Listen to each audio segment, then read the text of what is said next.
Halo anak-anak, Assalamualaikum dan salam sejahtera untuk kita semua. Bagaimana kabar kalian hari ini? Semoga kalian dalam keadaan sehat dan tetap semangat belajar ya. Selamat datang di channel Happy Edukasi. Bertemu lagi dengan Ibu Fitri. Hari ini kita akan belajar tema 5, pengalamanku, subtema 1, pengalamanku di rumah. Pembelajaran ke-1. Materi ini untuk anak-anak ibu di kelas 2. Selanjutnya, ayo mengamati. Apa yang dilakukan Benny? Pernahkah kamu melakukan kegiatan tersebut? Ya, benar sekali.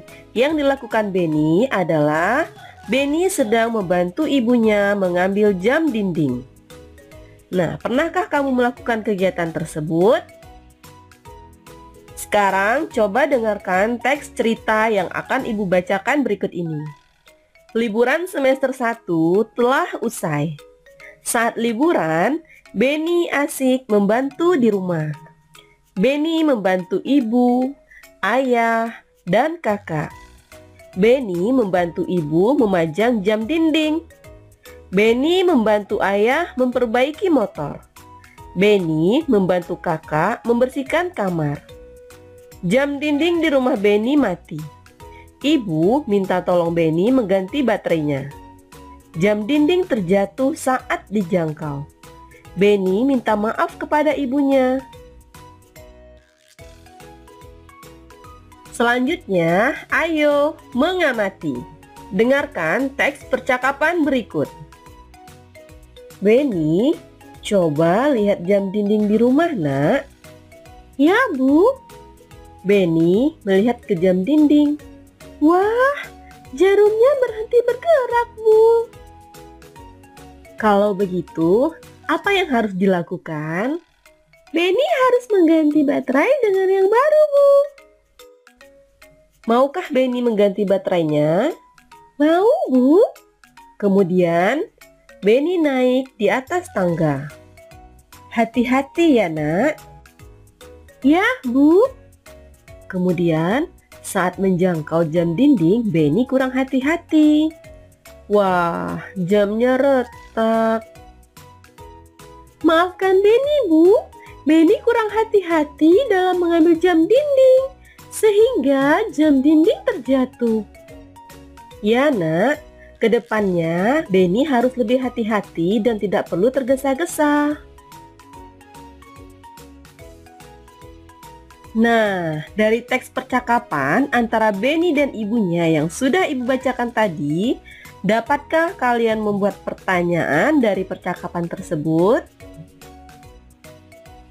Dalam membuat pertanyaan, kita harus menggunakan kata tanya. Kata tanya yang pertama adalah kapan, siapa, mengapa, di mana, dan bagaimana. Kemudian diakhiri dengan tanda tanya. Nah, sekarang kita akan membuat pertanyaan dari teks percakapan antara Benny dan ibunya. Kata tanya yang akan kita gunakan adalah siapa. Nah, siapakah yang meminta maaf kepada ibu? Jangan lupa di akhir kalimat diberi dengan tanda tanya. Jawabannya adalah, ya benar, yang meminta maaf kepada ibu adalah Benny. Nah, perlu anak-anak ketahui bahwa meminta maaf adalah salah satu contoh hidup rukun dalam masyarakat.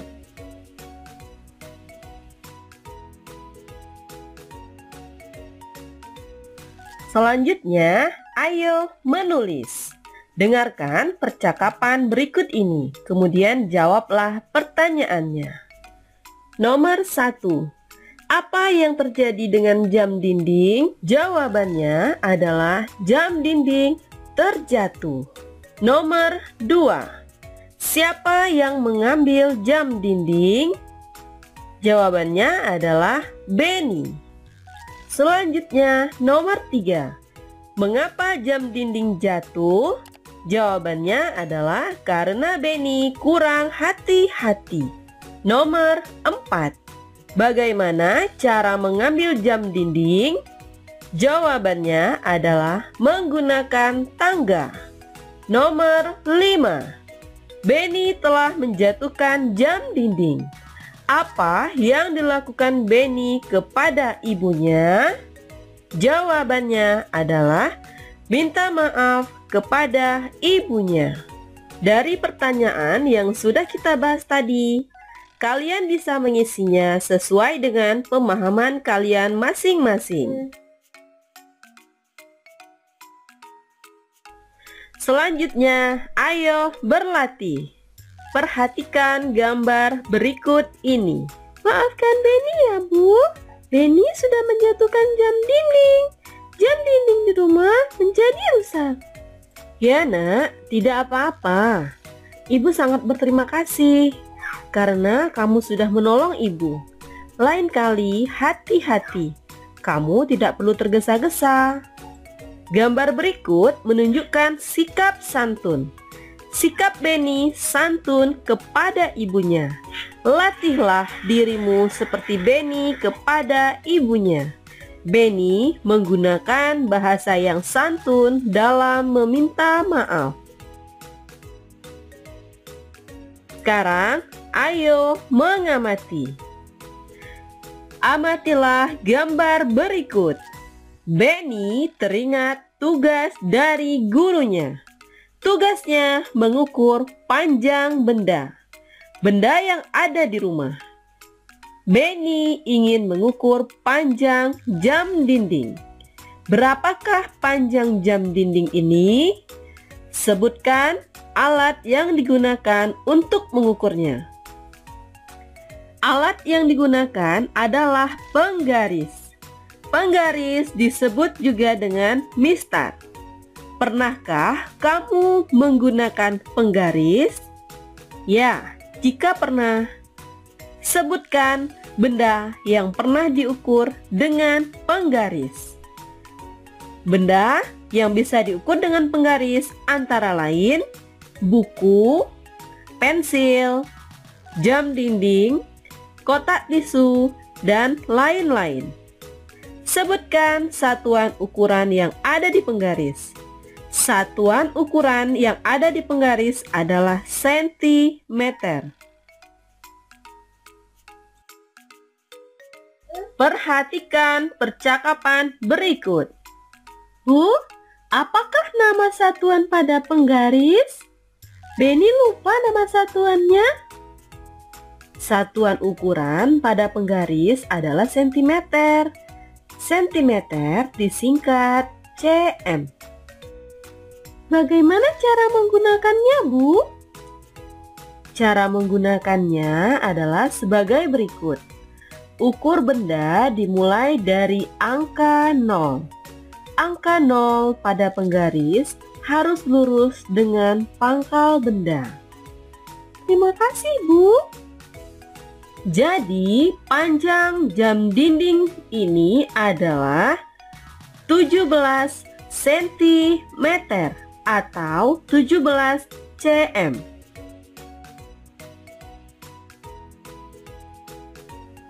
Selanjutnya, ayo mencoba. Kamu sudah mengetahui cara mengukur benda. Ukurlah benda-benda yang ada di sekitarmu.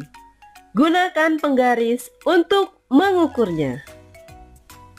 Benda yang pertama yang akan kita ukur adalah pensil. Panjang pensil adalah 10 cm. Benda kedua yang akan kita ukur adalah buku. Panjang buku adalah 10 cm. Benda selanjutnya yang akan kita ukur adalah penghapus. Panjang penghapus adalah 3 cm. Benda berikutnya adalah kotak pensil. Panjang kotak pensil adalah 15 cm. Benda yang terakhir yang akan kita ukur adalah jam tangan. Panjang jam tangan adalah 10 cm. Kalian bisa mencoba di rumah dengan menggunakan benda-benda yang ada di sekitar kalian.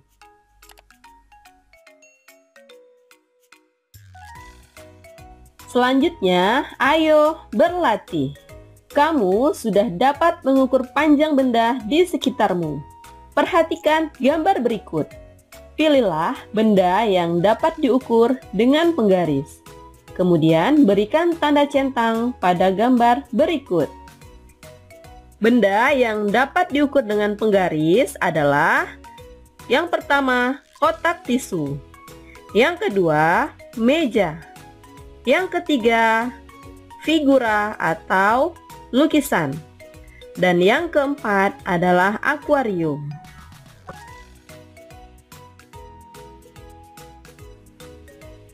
Perhatikan notasi angka berikut ini. Notasi angka adalah sistem penulisan lagu yang menggunakan simbol angka-angka. Angka-angka yang dipakai adalah sebagai berikut. Nada do diberi simbol dengan angka 1. Nada re diberi simbol dengan angka 2. Nada mi diberi simbol dengan angka 3. Nada fa diberi simbol dengan angka 4. Nada sol diberi simbol dengan angka 5. Nada la diberi simbol dengan angka 6. Nada si diberi simbol dengan angka 7. Sedangkan angka 0 digunakan sebagai tanda diam atau istirahat. Melodi berikut berbirama 2/4. Birama 2/4 berarti setiap birama ada 2 ketukan. Selanjutnya, ayo bernyanyi. Sekarang, ayo bernyanyi.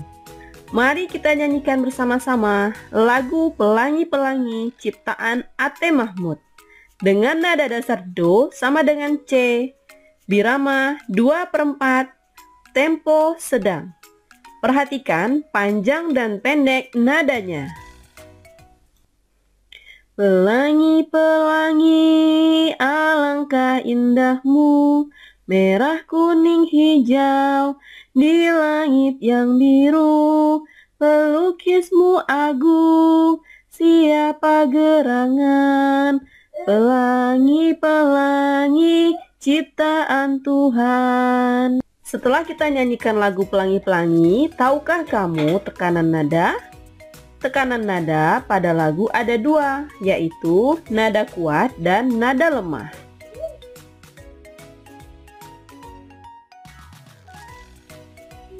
Selanjutnya, ayo berdiskusi.